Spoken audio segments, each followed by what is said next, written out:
हरेक दिन प्रगतिको नाममा बस यही एउटा उमेर मात्रै बढ्दैछ। तिमीलाई सारी चोलो किनेर सजाउने रहर त खै मेरो मनभित्रैबाट कता हराए। औकात किन्न सहर आएको म, तर तिम्रो लागि नयाँ लुगा किन्न सक्ने समेत म बन्न सकिनँ आमा। गाउँमा तिमी फुटेको पैतालाले भिरपाखा गर्दै घाँस दाउरा गर्छौ। यहाँ पिच गरेका यी चिल्ला रोडहरूमा त्यो टुटे फुटेका ती सर्टिफिकेटहरू झुन्डाउँदै म यत्र तत्र भौतारिरहेको छु आमा। सानो हुँदा तिमीलाई पाल्ने मै त हो भनेर तिमीलाई सपनाहरू देखाउँथे। अहिले ती टुटेका सपनाहरूले बेसरी बिजाउँछन् आमा। आमा तिमीले जन्म त दियौ मलाई, तर तिमी बिरामी पर्दा पनि खै बचाउन पनि सक्दिन होला मैले।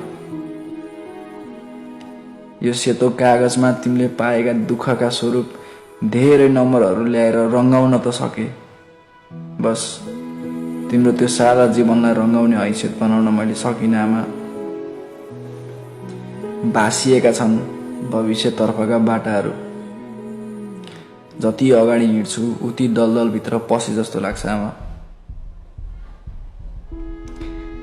आमा तिमी भन्छौ नि केही पाउनको लागि केही गुमाइदेऊ भनेर, खै मैले सबै त गुमाइसके त आमा। बाँकी भनेको यही एउटा शरीर अनि तिमी त हौ। मैले आफैलाई गुमाए त ठिकै थियो, तर तिमीलाई कसरी गुमाऊ आमा।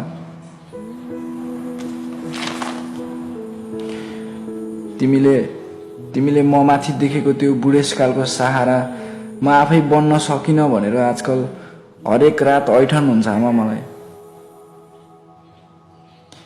तिम्रो त्यो रोगी ज्यानलाई औषधि खुवाउन सकिनँ भनेर मलाई माफ गरिदिनु है। यो उद्रेको जिन्दगी सिलाउने धेरै कोसिस गरिरहेको छु,